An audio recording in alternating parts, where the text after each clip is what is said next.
Hi everyone, it's September the 25th. Thanks for joining us for the Fast Friday Facts. Well, the countdown is underway. We're getting ready to return to in-person learning here in Garrett County. And as I'm recording this, we're about 96 hours away from our soft reopening with our kindergarten, 6th grade, and 9th grade, and about 120 hours away from returning to the closest thing to normal we've seen in about 28 weeks. I was trying to think about a way of describing what we're doing through the use of an analogy, and I came up with this idea connected to exercise. So let's see if it makes any sense to you. Let's say it's time for me to learn that I need to get back to exercising on a more consistent basis. And I'm thinking about running, but one of the things that I don't want to do is pull a muscle. So the only sure way of not pulling a muscle while I'm running is to just not run. I might pull a muscle in a number of other ways, maybe walking, lifting, twisting, turning, or even jumping. But I'll never pull a muscle running if I'm not running. But let's say I really do need to be a runner, and in order to do that, I need to take some steps to prevent the pulling of that muscle. Maybe that means stretching or starting a little more slowly, working up to running at a harder pace than I would at the beginning. I can do all of those things to try to prevent the pulling of a muscle, but it doesn't guarantee it. So what I was thinking about, similar to our return to school, we have people who don't want to get sick at school. They don't want to have someone carry an illness back to them, so they've opted for interactive distance learning. They're still learning, they're still growing, they're just not doing it in the same way. They're not doing it in person. We have others who want to do the in-person, so they're buying into the idea of stretching and preparing for that. And in either scenario, it's possible for a muscle to be pulled, it would just be in a different way. So what's my point? Well, learning is going to be happening in our district in two ways, in person and interactive distance. And either way, we want learning to be going on, and we want to try to prevent the spread of COVID-19. Some are going to choose to avoid the school environment to prevent exposure. That's exercising without running. And some are going to choose to come to school knowing that the preparation that's necessary to avoid the exposure. So that's the precautions before running. Either way, we want learning to continue, and we want to avoid those exposures. So as we begin to transition back to in-person learning, don't forget that we start Tuesday with kindergarten, 6th grade, and 9th grade. Our buses will run full routes on Tuesday, and if you've been accustomed to riding a bus, you might plan for about a 20-minute later pickup, 20 minutes later than is normal for you or what you've been accustomed to. We're doing that to stagger the arrival of buses and to try to make sure that we can move people into the building in a very smooth method. That's that idea of preparation. On Wednesday, we then transition into what learning will look like for the foreseeable future. CDR, LES, PLES, and GMS return with their in-person learners, and GCHS returns with red in-person learners. Thursday will be the same, except at GCHS, it will be the gold in-person learners. And then on Friday, it's the same for everyone except, again, GCHS, who will be doing interactive distance for all their students. After that, it's fall break. And I know some people wonder why we need a fall break if we haven't been in school. But the burden of interactive distance is a challenge for students and teachers alike, so we look forward to that fall break. Following the break, though, we'll be back on what will be our regular schedule. And if you have questions about the processes at your particular school, please don't hesitate in reaching out and asking about it. Also wanted to share a couple of pieces of information not specifically connected to the world of COVID. First, Garrett County Schools is beginning the transition to a new phone system. It'll be a cost savings for us, and it'll add new features that we hope will support and enhance connectivity. For our staff, we ask you to be watching for an email from Ring Central.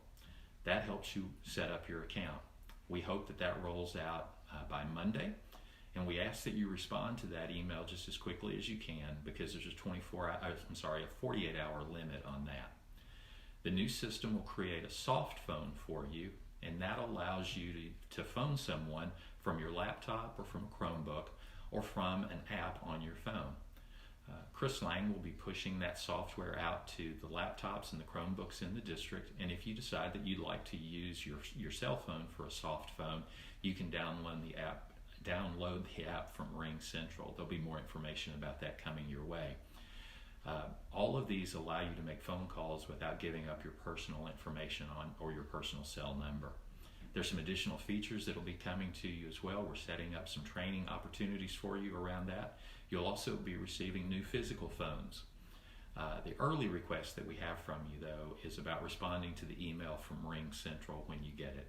A delay in responding to that can complicate your account, so we encourage you to respond to that as quickly as you can. The second thing I'd like to share today is the Garrett County Schools have entered a partnership with Mountain Comprehensive Care Center to provide some school-based mental health services to our students. Mountain Comprehensive Care has been providing services to a variety of communities for about 10 years now, and they've assigned 2 therapists to our school district. They'll be working with our school counselors specifically and our schools in general to provide care that's needed for our students. They can offer individual therapy on the school site, but due to the pandemic, they can also provide telehealth services. That means Mountain Comprehensive Care can support both our in-person and our interactive distance learners. If you're interested in services for your student, please contact the counselor at your child's school. Mountain Comprehensive Care will provide individual therapy to students regardless of their insurance or their lack of insurance. So to tie up, this is the last Fast Friday Facts without in-person learning going on, and I'm looking forward to next week's. I'll be recording that one while students are wrapping up their 3rd or 4th day in school. I think that'll be a lot of fun. Maybe I'll even do that from a school and ask a couple of students to join in. We'll see. I know our schools are excited and they're anxious to have students return. I know some are posting videos helping explain processes, and I know our central office leadership is excited for students to return as well. You may even see some of us at your schools next week as you're rolling in. We may be checking temperatures or opening car doors. We might be inside pointing students in the correct direction, or maybe we'll be the ones who are behind the scenes so that the school's personnel can be the first ones to greet their students and welcome them back. But no matter what, we'll be there. We're hopeful and optimistic that we'll have a great 3 or 4 day week next week. And I want to take some time to thank some of the people who are making this possible. Special thanks to our health department for their insight throughout this entire process and to their collection of masks for us. Those have been delivered to the schools, and we're very appreciative of that. I want to thank our bus drivers and our monitors for moving hotspots around our community. And connected to hotspots, I want to thank Farm Bureau for providing those free internet connections that they've been providing. Thanks to our food service team who've been helping feed kids since March. Thanks to our maintenance and custodial crews who've been prepping buildings and will be continuing to work in those buildings to make sure that they're clean and ready to go on a daily basis. I want to thank our teachers who've transitioned from regular school, then to NTI, then to distance, interactive, and now back for most of them to in-person learning.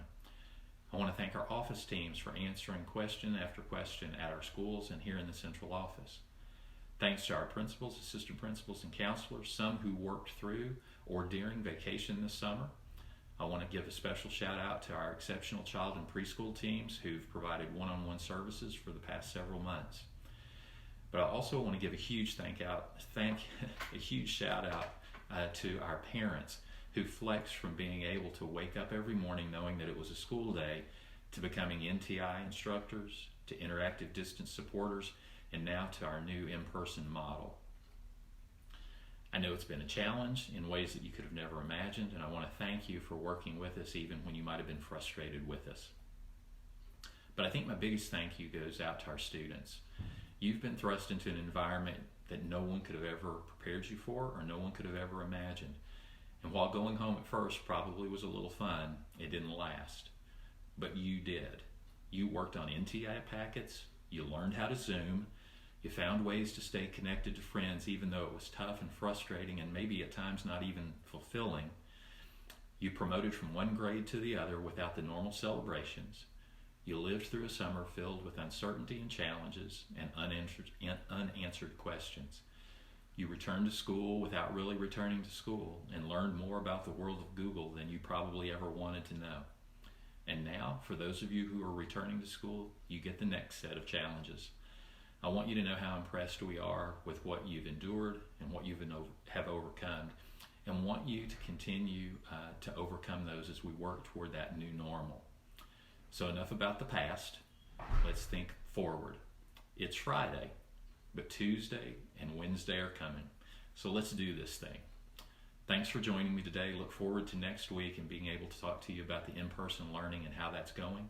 And I hope you all have a great weekend.